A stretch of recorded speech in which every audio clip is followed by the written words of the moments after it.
자, 여러분 안녕하세요.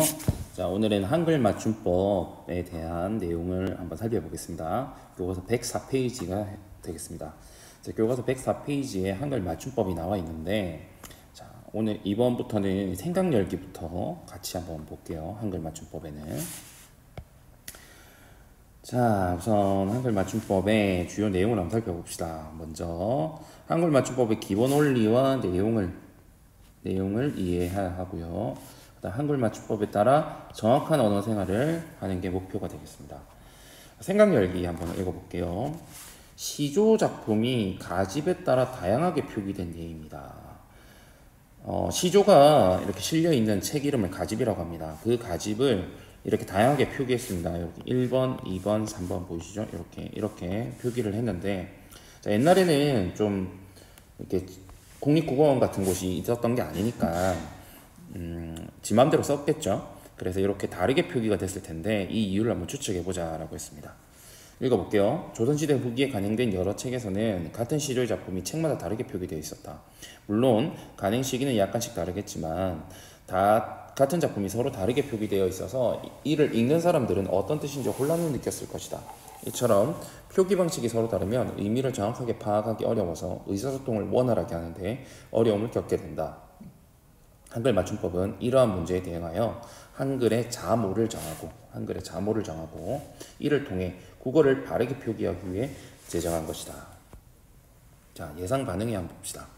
시조는 입에서 입으로 전해지며 가창되다가 후대에 여러 가집에 수록되었다. 표기의 규칙이 정해져 있지 않기 때문에 시조를 부르는 사람이 자신의 기억에 의존하여 기록할 수밖에 없었고 그 결과 같은 시조 작품이 가집에 따라 다양하게 표기된 것이다 라는 설명이 있죠.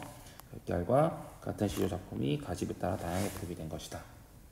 자신의 기억에 의존해 기록하였다. 자, 그래서 중세국어에서 중요하게 다루고 있는 표기법의 변화라는 게 있습니다. 요거는 이제 2학기에 좀 더 자세하게 다룰 텐데 일단 여기 교과서에 나왔으니까 요 부분은 필기하고 알아두시기 바랍니다. 자, 먼저 한자로는 연철, 중철, 분철이라고 얘기하고요. 같은 의미입니다. 연철을 이어 적기, 순우리말로 거듭 적기, 끊어 적기.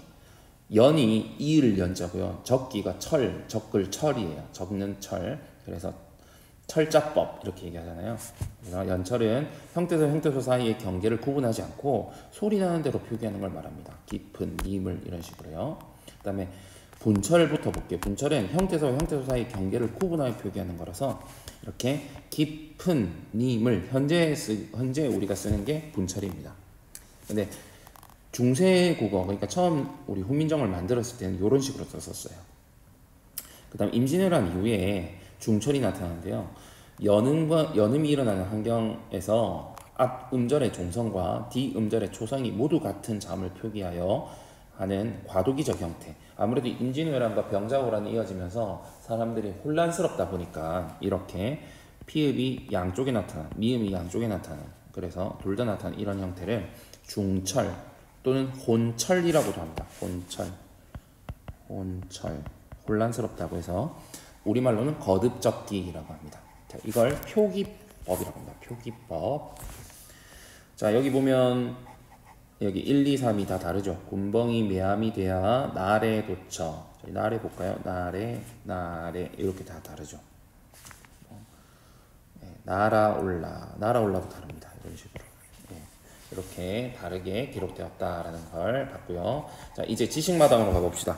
한글 맞춤법이란 우리말을 한글로 적을 때 지켜야 할 기준을 정해놓은 것이다. 한글을 비롯한 음소 문자를 적는 방법은 두 가지가 있는데 바로 소리대로 적는 방법과 형태소의 본 모양, 곧 원형을 밝혀 어법에 맞게 적는 방법이 있다. 한글 맞춤법 총칙에서는 이 두 가지 방법을 모두 고려하여 맞춤법의 기본 원칙을 제시하고 있다. 한글 맞춤법은 총 6장과 부록으로 구성되어 있다.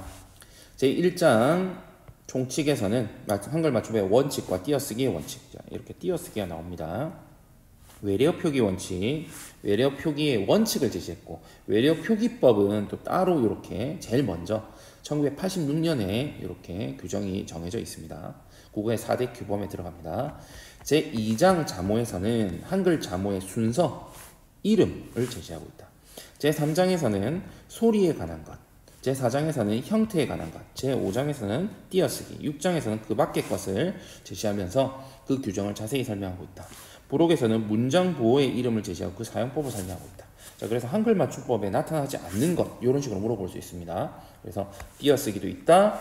그 다음에 그 밖의 것은 이제 뭔지 모르겠지만 부록에 이제 문장 보호의 이름을 제시하고 있다라는 거. 그래서 여기 나와 있는 기본적인 내용은 여러분 꼭 알아두세요. 띄어쓰기, 그다음 한글 자모의 순서와 이름, 그 다음에 문장 보호의 이름 이런 거 제시하고 있다, 들어있다라는 겁니다.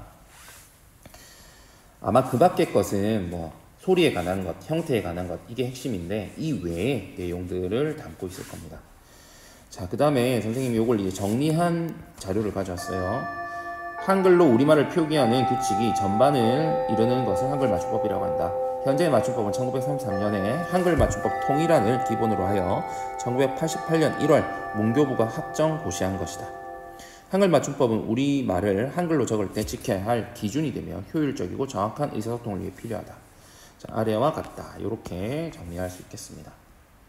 자, 그 다음 오른쪽 내용에 국어의 어문 규정, 선생님이 4대 규범이라고 알려줬죠. 제일 먼저 시작이 외래어 규범입니다. 외래어 표기법이 제일 먼저고, 그 다음에 한글 맞춤법과 표준어 규정은 같은 해 공동순위고요. 그 다음에 로마자 표기법이 네 번째입니다. 2000년인데 이게 원래 2000년은 아니고요. 그 전에 원래 있었어요. 근데 2000년에 최종으로 개정되었습니다. 로마자 표기법을 자세히 다룰 때가 올 때 그때 개정된 내용을 알려드리겠습니다. 먼저 얘기했죠. 뭐 구두점, 뭐 어깨점 뭐 이런 게 있었어요. 근데 그런 게 다 사라지게 되는 그런 개정 시점이 2000년도가 됩니다. 이건 왜 이렇게 최근이야 하고 궁금해할까봐 선생님이 설명해 줬습니다. 그 다음에 이제 한글 맞춤법 총칙 제1항을 보도록 하겠습니다. 총칙 제1항은 한글 맞춤법은 소리대로 적대, 어법에 맞도록 한다라는 건데요. 먼저 소리대로 적대를 다른 말로 발음이 나는 대로 적는다라고 해서 이걸 한자로 표음주의라고 합니다. 표음주의, 소리 나는 것을 표기했다. 음소주의라고 합니다. 음소주의. 음소주의란 말이 약간 주의할 필요가 있는 게 어법에 맞도록 또 음소주의란 말이 나옵니다. 음소주의. 근데 형태가 앞에 나와요. 그래서 형태가 핵심이다. 형태 음소주의 또는 형태주의라고 한다라는 거. 자, 그래서 어깨, 오빠, 살짝 소리 나는 그대로 쓰죠. 근데 소리 나는 그대로 쓰면 안 되는 단어들이 있어요. 예를 들어 꽃이, 꽃나무, 꽃밭 이렇게 쓰면은 못 알아본다는 거죠. 그래서 각 형태소의 본 모양을 밝혀서 꽃이라고 하는 형태소의 본 모양을 밝힌다는 겁니다. 이걸 표의주의, 형태 음소주의, 형태주의라고 얘기합니다. 자, 이거의 의미를 한번 다시 살펴볼게요. 자, 기본 원리인데 먼저 소리대로 줄 때는 한글 말소리 그대로 기호로 나타내는 표현 문자이기 때문에 표준어를 소리 나는 대로 표기한다는 거죠. 구름, 나무, 하늘, 놀다처럼. 어법에 맞도록 한다는 것은 원칙이니 표준어를 소리대로 적는다는 원칙을 적용해 어려운 경우가 있다는 거죠. 꽃이 꽃놀이라고 하면은 이렇게 되기 때문에 이렇게 되면은 뜻을 쉽게 파악하기 어렵습니다. 이렇게 되면 뭐가 떨어진다? 가독성이 떨어진다는 겁니다. 가독성. 뜻을 쉽게 파악하기 어렵다. 가독성이 떨어질 수 있다라는 겁니다. 이러한 문제점을 해결하기 위해 각 형태소의 본 모양을 밝혀 적는다라는 의미가 되겠습니다. 형태소 원형을 밝혀 적는 이유도 선생님이 여기 따로 필기할 수 있게 해놨는데요. 여기 한번 봅시다. 자, 발음 연상 읽다의 경우에 읽은 뒤에 붙는 어미에 따라 이렇게 바뀐다는 거죠. 읽고 읽는 이렇게까지 바뀌죠. 그래서 문제점이 읽다, 읽고 읽는이라고 쓸 경우에는 앞에 단어가 뭐에 읽에서 왔다는 걸 우리가 잊어버릴 수가 있다는 거죠. 이걸 유추하기 힘들어질 수가 있어요. 그래서 일개의 형태를 밝혀 적기로 했다라는 겁니다.